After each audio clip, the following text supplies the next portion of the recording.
I didn't realize it at the time, but this was an important moment for me. This was one of those memories that just stays with you. Reaching the end of Halo 3 as a kid, flooring a warthog through a collapsing world. A genuinely happy moment, and honestly, one of the moments that cemented this whole hobby as something I'd carry into adulthood. And it happened on an Xbox.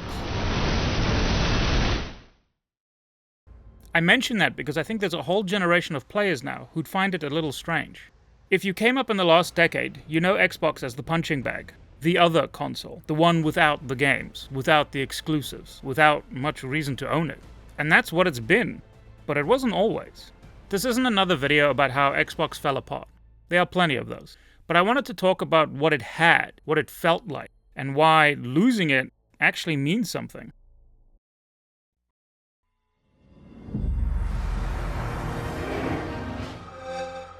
For me, the 360 was the center of it all. It's the console I came up on, the one that was always on under the TV, the one my afternoons and late nights disappeared into. Whatever I wanted to play, it was there. It wasn't a runner-up or a second choice, it was the place I played games for years. And it earned that. This is where I met the games that made the box feel like it had a soul. Halo, Gears of War, Fable. These were the ones that won me over. The exclusives. That's what an exclusive used to mean. Not a bonus, a reason. The games you literally could not play anywhere else. That gave the Xbox its own identity. A reason to be the box you chose. Halo felt like the future. Gears felt heavy and meaner than anything else out there. Fable felt like a world you lived in. Honestly, I half forgot until I sat down to make this how deep it went. It wasn't 3 or 4 games. The 360's lineup was stacked. Forza going toe-to-toe with Gran Turismo, Crackdown, Alan Wake, Dead Rising, Left 4 Dead, Splinter Cell. Microsoft was even funding JRPGs like Lost Odyssey and Blue Dragon. Not to mention a whole run of Xbox Live Arcade games. Shadow Complex, Trials, Geometry Wars. That basically invented what a great downloadable game could be. Shooters, races, RPGs, horror, co-op, little digital gems. No single genre defined the 360. Because it just had all of them. It really was the best place to play. For a stretch, the 360 was where you played everything. And that everything happened to be one of the greatest runs of games the medium has ever had. Assassin's Creed, BioShock, Mass Effect, Oblivion. I still remember the first time I walked out of the sewers at the start, climbing up into the light, and the whole world just opening up in front of you. Rolling hills, a ruined tower off in the distance, and the game basically going, go anywhere, do anything. I'd never seen a world that big. It felt impossible at the time. I remember just standing there, taking it all in, admiring it. These weren't Xbox games, but the 360 was where a huge number of us lived them. It wasn't the runner-up you settled for. For a while, it was simply the default. The place the golden age happened. The fall has been documented to death. Whole videos better than this one, breaking down every decision. I'm not going to retell all of it. You know the hits. It starts in 2013, the Xbox One reveal. Led with television, and always watching camera, and a mess of confusion about whether you even owned your games or not. This is how you share your games on PS4. Thanks. PlayStation. They fumbled the handoff, and Sony walked into a generation unopposed. Then came the drought, years where the games just thinned out. The thing that had made the 360 special, a reason to own the Xbox, quietly went missing. So, Microsoft started buying Bethesda, Activision Blizzard, tens of billions of dollars, buying studios to pack into a subscription, Game Pass. Games stopped being a reason to own a console and started being content to fill a service. And then came the idea that quietly dissolved the whole thing. Everything is an Xbox.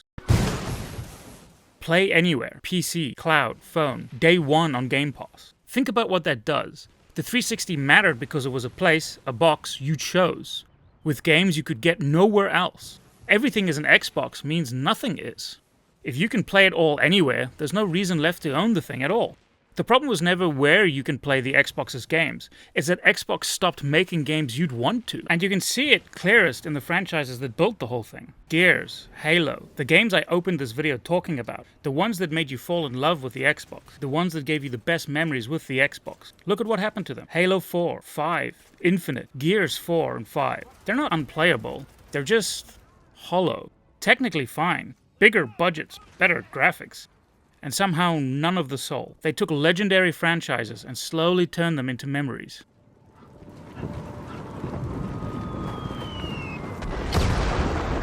Leader, green 1. Approaching bonfire. And then there's games like Starfield. Bethesda was supposed to be the big get, the $7.5 billion studio that would fix all of this. The one that made the worlds you got lost in for hundreds of hours. And Starfield was just bad. It was hollow like the others, but bad, empty, soulless, and buggy on top of it. The prize that was supposed to prove the strategy worked instead proved the opposite. They lost the magic in these games. The thing that made these games in these studios special just isn't there anymore. And that brings us to now. Since the Activision deal closed, Xbox has laid people off 5 separate times. Individual roles, then whole studios. Arcane Austin, then cancelled games. And now, this month, the biggest one yet. Thousands more jobs gone. And the company is now selling off studios it spent billions buying. Ninja Theory, Double Fine, Compulsion, Undead Labs, handed away. Ninja Theory, the Hellblade studio, was reportedly told it was closing about 9 days after its own developers stood on a stage and announced their next game.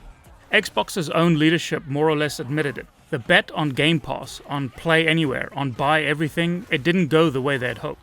Their core just weakened underneath it all. That's the company now, a spreadsheet, chasing a margin, where they used to be a thing that made games you couldn't play anywhere else.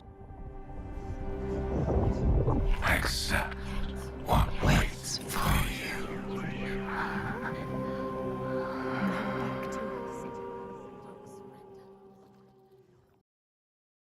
80% charged.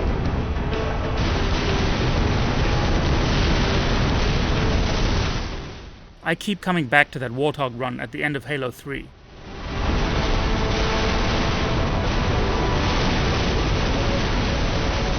Flooring it through a world coming apart. Just trying to hold on until you make it out. To be clear, I'm not making this video to feel bad for Xbox. They were the ones steering the ship, the ones who made these calls, who chased the subscription and the everything is an Xbox future, and let the franchises we grew up with rot in the process. They're the ones who turned this into what it is. And while the people that followed their orders lose their jobs, they're earning millions. All while the games we loved got run into the ground on their watch. I think the saddest out of all of this is what we didn't get. 90% firing sequence initiated.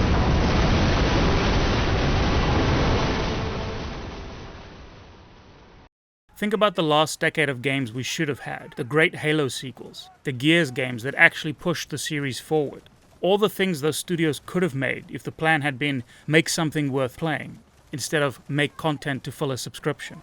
What if the Xbox One reveal had gone differently? What if they'd kept building complete games, the kind you finish, love and remember, instead of a service to keep you paying every month? We'll never know. The decade of great games that never got made. There's a whole generation that only ever knew Xbox as the punching bag. They never saw what we saw. They didn't just miss the 360. They missed the sequels to it that should have existed. The ones we were promised by how good the originals were. I made this video because I didn't want the good to be forgotten, because it was special. For one generation, the Xbox was the center of the whole hobby for a lot of us. It really was the best place to play. Got it, Chief! Jump! Floor it! Right into the hangar!